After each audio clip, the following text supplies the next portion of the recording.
All right, let's talk about Holden Caulfield. He's probably one of literature's most famous teenagers, right? And today, we're going to dive into the really complex ways he protects himself. So, how exactly do insults become a shield? We're going to explore how Holden uses all that cynical commentary and, frankly, his bizarre behavior, not just to be a pain, but to build this defensive wall around his own vulnerability. And we get our first real taste of this cynical worldview with his next-door neighbor, Ackley. I mean, Holden's disgust it's visceral. For him, the world is just packed with phonies and slobs, and man, he is not afraid to catalog every single one of their flaws. Holden's dorm room, it really becomes this stage, you know? This is where two key relationships play out, and they reveal pretty much everything about his deepest insecurities. I'm talking, of course, about his interactions with the super annoying Ackley and his roommate Stradlater. And this is what's so interesting, how Holden categorizes these two guys. You've got Ackley, who's the open slob. I mean, he's obviously unpleasant. But then there's Stradlater. His messiness is hidden under this handsome exterior. And for Holden, that makes him a secret slob, which, you could argue, is way more deceptive and phony than Ackley could ever hope to be. All right, so let's take a closer look at how this shield of sarcasm actually works. We'll start with how he deals with Ackley, which is a pretty low-stakes annoyance, all things considered. So against Ackley, Holden's main weapon is just pure targeted sarcasm. Insults. When Ackley barges in, stands in his light, touches his stuff, and just won't take a hint to leave, Holden doesn't just get mad. No, he gets theatrical.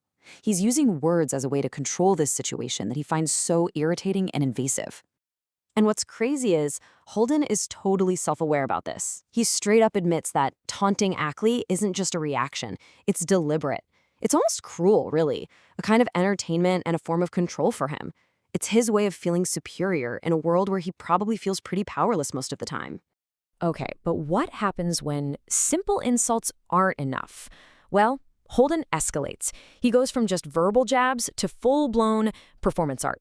And this is where his defenses get really weird, but also kind of wonderful.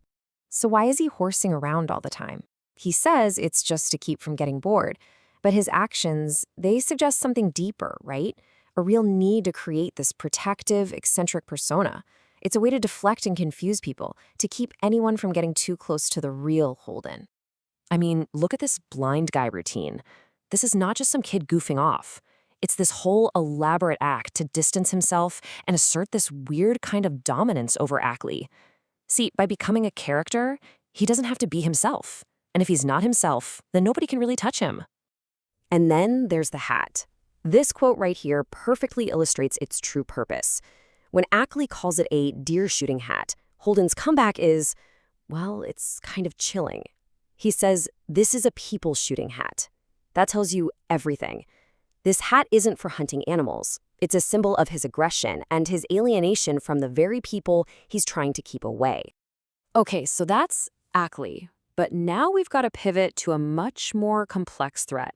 And that's his handsome, confident, and, in Holden's eyes at least, secretly slob roommate, Stradlater. See, with Ackley, it's simple annoyance. But his feelings about Stradlater, they are way more complicated. It's this mix of envy, some grudging respect, and just deep, deep suspicion.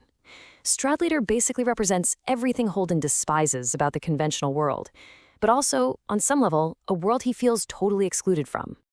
And notice how his horsing around with Stradlater is different. It's physical. He tries this little rustling hold, a tap dance routine, but it gets shut down immediately. Stradlater is just too strong. And that brief scuffle, it's a huge moment. It's a physical reminder of his own weakness, his vulnerability, in a way that just trading insults never could be. All right, so here's the crucial point. What happens when something from the outside world actually pierces through all this carefully built armor? Because all the insults and goofy performances in the world, they can't prepare him for what's about to happen. And it starts so simply. Stradlater just casually mentions he has a date. It's almost an afterthought. To Holden, this is just typical Stradlater, just self-absorbed chatter. Then Stradlater says she knows him. Okay, now Holden's interest is a little piqued. But his defenses? They're still up. He's curious, sure, but he's still detached, still playing the role of the cynical observer. But then, Stradlater says the name, Jane Gallagher. And in that one instant, everything changes.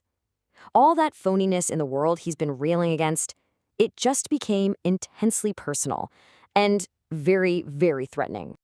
Boy, I nearly dropped dead when he said that. I mean, you can feel it right there. The sarcasm, the horsing around. It's just gone. Poof, replaced by this raw, real shock and anxiety. This isn't a performance anymore. This is real. Look at how fast the mask slips. He goes from being this cool, cynical observer to a totally vulnerable participant. He's suddenly desperate for information, for any kind of connection to his past with Jane. And that one tiny detail he keeps bringing up, about her keeping her kings in the back row during checkers, that shows a level of intimacy, a precious memory, that he is absolutely terrified Stradlater is just going to trample all over. So what does this all show us? It shows that all these behaviors, the sarcasm, the hat, the weird routines, they're all just tools. Tools to shield a really deep sensitivity that he just doesn't know how to express otherwise. They work perfectly against the everyday phonies of the world, but against a real emotional wound, they're completely useless. So when we ask what Holden is really protecting when he insults the world, the answer's clear. His armor isn't really built to defend against pimples or messy razors. It's built to defend against the potential pain of genuine connection, the pain of memory, and the pain of loss. It's built to protect him from the very things that this simple mention of Jane Gallagher's name brings rushing right to the surface.